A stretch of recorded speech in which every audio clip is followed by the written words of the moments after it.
बिहार के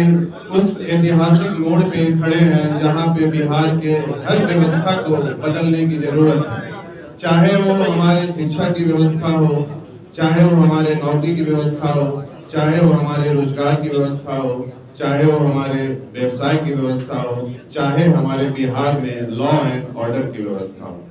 मैं इसको विस्तार में बताऊं उसके पहले मैं आप लोगों को अपना परिचय देना उचित समझता हूं। मेरा नाम निशिकांत सिन्हा है और मैं बिहार के नवादा जिले से भट्टा गांव से बिलोंग करता हूं और मेरी मूलतः निवासी बिहार के भट्टा गांव में है और मैं पिछले 20 वर्षों से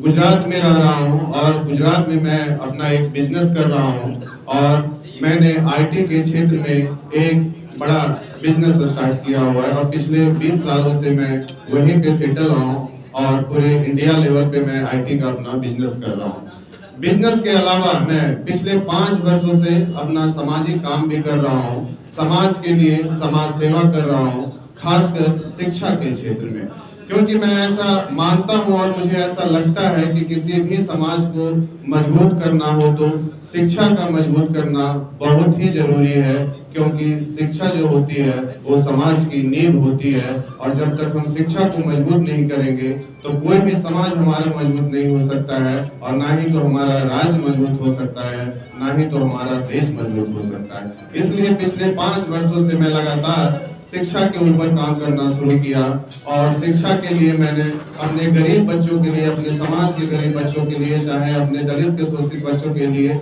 जो भी किसी भी समुदाय से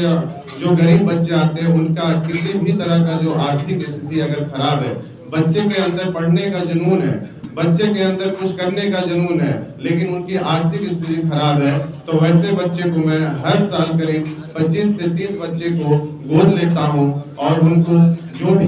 करना होता है, चाहे उनको आईएएस बनना होता है, आईपीएस बनना होता है, डॉक्टर बनना होता है, इंजीनियर बनना होता है, वैसे बच्चे को मैं गोद लेकर उनकी पढ़ाई का सारा खर्चा उठाता हूं और उनको दिल्ली में रखता हूं या कोटा में रखता हूं या पटना में रखता हूं। बच्चे की जहां पे वो चॉइस होती है, जहां पे वो पढ़ना चाहता है, वहां पे मैं उनको एडमिशन करवाता हूँ। तो पिछले लगातार मैं 5 वर्षों से शिक्षा के ऊपर काम करना शुरू किया, पर जैसे जैसे मैं समाज के लिए शिक्षा के ऊपर काम करना शुरू किया, अपने गरीब दलित शोषित लोगों के लिए काम करना शुरू किया, अपने अल्पसंख्यक के लोगों के लिए काम करना शुरू किया, वैसे जो भी गरीब बच्चे हो, चाहे कोई भी समुदाय से हो, आते हैं, चाहे गरीब बच्चे का कोई भी जाति नहीं होता, वो इंसानियत होते हैं, तो वैसे बच्चे को मैं गोद लेता हूँ। लेकिन जब मैं समाज के लिए काम करना शुरू किया, जब मैं शिक्षा के ऊपर काम करना शुरू किया, तो मुझे एहसास हुआ कि किसी भी समाज को मजबूत करने के लिए, किसी भी राज्य को मजबूत करने के लिए सिर्फ शिक्षा का मजबूत होना ही जरूरी नहीं है। इसके अलावा बहुत सारे ऐसे क्षेत्र हैं जहां पे हमें काम करने की जरूरत है, चाहे वो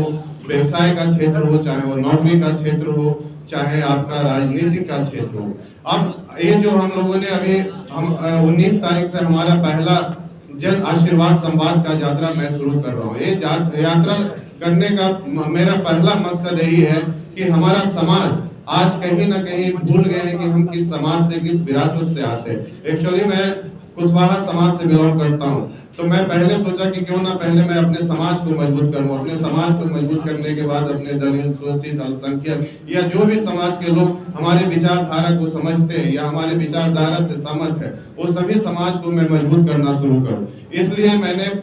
19 तारीख से जन आशीर्वाद संवाद यात्रा शुरू किया और मैं ये यात्रा पहले नवादा से शुरू किया, क्योंकि बहुत लोग ऐसे भी पूछते हैं कि आप नवादा से ही यात्रा क्यों शुरू किया। तो नवादा से यात्रा करने का मेरा मेन उद्देश्य यही है कि मैं जहां से मैं बिलोंग करता हूं, जहां मैं पैदा हुआ हूं, तो कहीं वहीं से मैं अपना यात्रा क्यों ना शुरू करूं ताकि एक पॉजिटिव मैसेज आए। तो इसलिए मेरा पहला जो जन आशीर्वाद का संवाद का यात्रा है वो 19 तारीख को है और मेरा मेन उद्देश्य है कि हमारे समाज के जितने भी लोग हैं, कहीं ना कहीं आज हम लोग बिखरे हुए हैं, एक जगह पे एकत्रित नहीं है, कहीं ना कहीं हमसे गलतियां हो रही है, हम कहीं ना कहीं भूल कर रहे हैं। हम लोग आज के टाइम में ये भी भूल गए हैं कि हम किस विरासत से आते हैं। आज हम लोग ये भी भूल गए कि हम उसी विरासत से आते हैं, सम्राट अशोक के विरासत से आते हैं, जिन्होंने पूरे इस बिहार का नहीं, मगध के ही नहीं बल्कि देश और पूरी दुनिया को उन्होंने नेतृत्व किया था। तो हमारा मेन अभी उद्देश्य यही है कि पूरे 3 महीने में मैं बिहार का दौरा करूं और हर जिले में अपने समाज के लोगों से, अपने दलित शोषित लोगों से, अपने गरीब के लोगों से, अपने अल्पसंख्यक के लोगों से संवाद करूं और उनकी समस्याओं को समझूं, उनके विचारों को समझूं कि आज के टाइम में उनकी समस्याएं क्या है, वो किस तरह का प्रॉब्लम फेस कर रहे हैं डेली बेसिस पे। आज हमारे समाज का हालात ये हो गई है कि हमारे राजनीतिक में कहीं कोई मौजूद ही नहीं है। आज हम बोलते हैं कि हमारी कुशवाहा का, हमारे पिछड़े का, हमारे कुशवाहा का 14% की आबादी है। बिहार की अगर देखी जाए तो तीसरी सबसे बड़ी आबादी है। लेकिन ये बहुत दुख की बात है कि आज हमारे समाज के एक केंद्र में मंत्री तक नहीं है, एक राज्य में अपने शासन तक नहीं कर पा रहे हैं। तो कहीं ना कहीं हम लोगों से चूक हो रही है, भूल हो रही है। तो हमारा मेन उद्देश्य है कि हम अपने समाज को पूरे बिहार में सभा करके, जिला स्तर पे मीटिंग करके अपने समाज को अब एक जगह, एक प्लेटफॉर्म पे, एक मंच पे एकत्रित करें और उनकी समस्याओं को समझें। तो इसलिए जहाँ पे मैं शिक्षा के लिए ऊपर काम कर रहा हूँ, वहीं पे मैं चाहता हूँ कि अपने समाज को मजबूत करने के लिए शिक्षा के साथ साथ दूसरे क्षेत्र में भी, चाहे वो नौकरी का क्षेत्र हो, चाहे वो बिजनेस का क्षेत्र हो, चाहे वो राजनीतिक का क्षेत्र हो, हर क्षेत्र में मजबूत करो। तो पहला मेरा जो जन आशीर्वाद संवाद का जो पहला फेज का जो यात्रा है वो नवादा, 19 तारीख को नवादा है और 20 तारीख को नालंदा है। उसके बाद फिर दिवाली आ जाती है, फिर छठ आ जाता है, फिर छठ के बाद हम दूसरा फेज का इसका सूचना जारी करेंगे। अब आप लोगों से कोई भी सवाल है तो आप लोग पूछ सकते हैं। प्रशांत किशोर जी भी यात्रा करके उन्होंने पार्टी बनाई है, तो उससे वो भी कहते हैं कि प्लान रोकना है, शिक्षा के क्षेत्र में काम करना, उससे अलग कैसे आपका यात्रा होगा, क्या डिफरेंस है? नहीं, पहले तो जैसे मैंने बोला कि मैं अपने समाज, अपने दलित, अपने शोषित, अपने गरीब लोगों को मजबूत करना चाहता हूँ। इसलिए करना चाहता हूँ कि कहीं ना कहीं जितनी हमारी भागीदारी है उतनी हमें अपनी हिस्सेदारी किसी भी क्षेत्र में नहीं मिल रही, चाहे वो नौकरी का क्षेत्र हो, चाहे वो राजनीति का क्षेत्र हो, चाहे वो रोजगार का क्षेत्र हो। जो विचारधारा हमारे जगदेव बाबू की थी, आज वही भी विचारधारा मेरी भी है कि जितनी बड़ी हमारी भागीदारी है उतनी बड़ी हमें हिस्सेदारी भी मिलनी चाहिए। हाँ, मेरा इस विचारधारा के अलावा जहाँ पे मैं जिस राज्य में मैं पैदा हुआ, मेरा ये भी सपना है कि मैं अपने राज्य बिहार को देश का नंबर 1 विकसित राज्य बनाऊं। इसके लिए मैं एम्प्लॉयमेंट पे, एजुकेशन पे मैं वर्षों से काम कर रहा हूँ। ऐसा नहीं कि आज मुझे राजनीति में आना है इसलिए मैं इतनी बड़ी बड़ी बातें कर रहा हूँ। आप मेरा किया हुआ काम को, आप मगध के क्षेत्र में, आप नवादा के क्षेत्र में आप पूछ सकते हैं कि मैंने अपने समाज के लिए, अपने गरीब लोगों के लिए एजुकेशन पे मैं पिछले 5 वर्षों से लगातार काम कर रहा हूँ। मैंने लोगों के लिए, गरीब बच्चों के लिए हॉस्टल बनवाए हैं, धर्मशाला बनवाए हैं। हर साल मैं करीब 25-30 बच्चे को गोद ले रहा हूँ। तो दूसरे लोग क्या कर रहे हैं, नहीं कर रहे हैं, वो मुझे नहीं पता। मैं क्या कर रहा हूँ वो मुझे पता है। पार्टी बनाने का भी इरादा है क्या है सर? पार्टी बनाने का इरादा है या नहीं है, इसका बोलना अभी बहुत जल्दीबाजी होगी, क्योंकि मैंने अभी आप लोग को क्वेश्चन पूछने के पहले ही बोला था कि अभी मेरा पहला लक्ष्य ये है कि मैं पूरे बिहार का हर जिले का 3 महीने तक भ्रमण करूं, अपने समाज को एक मंच पे लाकर एकत्रित करूं, इकट्ठा करूं, समाज को अपने मजबूत करूं, एक सशक्त समाज बनाऊं। उसके बाद अगर समाज को लगती है कि राजनीति पार्टी बनानी चाहिए या बिहार के लोग अगर बोलते हैं कि कोई नया विकल्प आना चाहिए, तो मैं अपने समाज के साथ खड़ा हूं, मैं अपने बिहार के लोगों के साथ खड़ा हूं, बिहार के जनता के साथ खड़ा हूं। अगर बिहार के जनता, बिहार के लोग बोलेंगे तो मैं उनकी जो बातें हैं वो मैं अपने सर माथे पे रखूंगा। सर,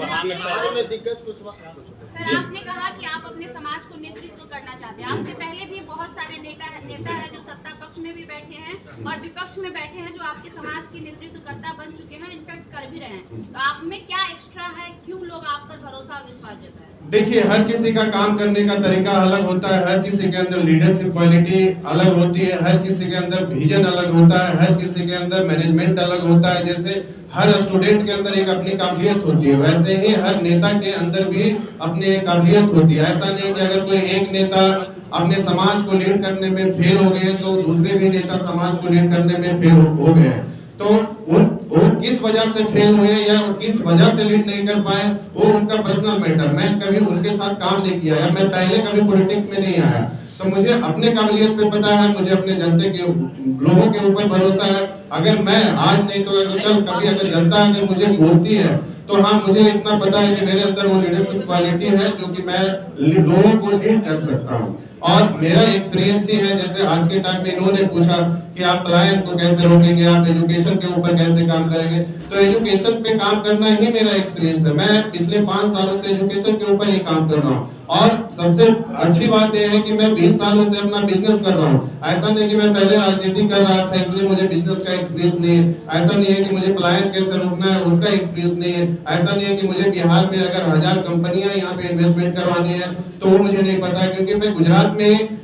20 सालों से बिजनेस कर रहा हूँ। और पूरे देश में आप लोगों को पता है कि गुजरात मॉडल बेचा जाता है, तो गुजरात को इतना अच्छी तरह से मैं समझता हूँ, शायद ही कोई दूसरे लोग इस तरह से अच्छे से समझ पाते हैं। बिहार के भी गुजरात मॉडल बनाने के लिए राजनीति में उभरना ये भी सवाल उठाता है कि कहीं आप टिकट के लालच में तो नहीं ऐसा करें? नहीं, टिकट के अगर लालच में आना होता तो आज मैं इतना अपने आप को बना लिया हूँ कि मैं किसी भी राजनीतिक दल को ज्वाइन कर सकता था और कहीं किसी भी राजनीतिक दल के बैकडोर से मैं एमपी, राज्यसभा एमपी जा सकता था या लोकसभा एमपी जा सकता था। लेकिन मेरा उद्देश्य पॉलिटिक्स में आना नहीं है, मेरा उद्देश्य है कि अपने समाज को मजबूत करना, चाहे वो शिक्षा के क्षेत्र में हो, चाहे राजनीति के क्षेत्र में हो, चाहे व्यवसाय के क्षेत्र में हो, चाहे नौकरी के क्षेत्र में हो। आगामी विधानसभा चुनाव में आपकी दावेदारी होगी, अगर होगी तो किस? नहीं, अभी फिलहाल मेरा ये जो उपचुनाव है उसमें मेरा कोई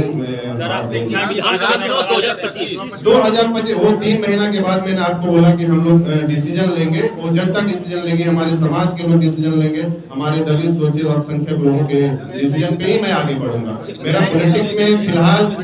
पार्टी बनाने का कोई उद्देश्य नहीं है। सारा ये जो फैसला है मैं जनता के ऊपर छोड़ूंगा, अपने समाज के ऊपर छोड़ूंगा। पर हाँ, मुझे कहीं ना कहीं इस बात का दुख है कि आज हमारे समाज में या हमारे बिहार में कोई अच्छी पार्टी या कोई अच्छा विकल्प नहीं है और बिहार के हर जनता नया विकल्प को ढूंढ रही है, इसमें कोई दो मत नहीं। सर सम्राट चौधरी आपके समाज से आते हैं, उप मुख्यमंत्री हैं, आलोक मेहता जी आरजेडी के बड़े नेता मंत्री लगातार रहे हैं, राज्यसभा सांसद उपेंद्र कुशवाहा जी हैं, तो इतना तो कुछ मिल रहा है उनसे? नहीं, उन लोग मंत्री हैं, नेता हैं, वो अपने जगह पे हैं, उन लोगों से समाज को कुछ नहीं मिल रहा है, ये सच्चाई है। और वो मैं नहीं बोल रहा हूँ, वो समाज के लोग मिल रहे हैं, बोल रहे हैं कि अगर कोई ऐसा नेता हो, नेता नहीं, आज के टाइम में लीडर्स की जरूरत है हमारे समाज में, जो पूरे समाज को लीड कर सके। नेता और लीडर्स में अंतर है। नेता क्या होता है कि वो इंडिविजुअल अपना सिर्फ विजन देखते हैं, अपना फोकस करते हैं, अपना ग्रोथ का देखते हैं, लेकिन जो लीडर होते हैं वो पूरे समाज को लेके चलते हैं, पूरे बिहार के लोगों को लेके चलते हैं। तो मेरा विजन नेता बनने का नहीं है, मेरा विजन है कि मैं लीडर्स बनूं और लोगों को लीड करूं ताकि हमारा समाज, हमारा बिहार, हमारा राज्य एक विकसित राज्य बने।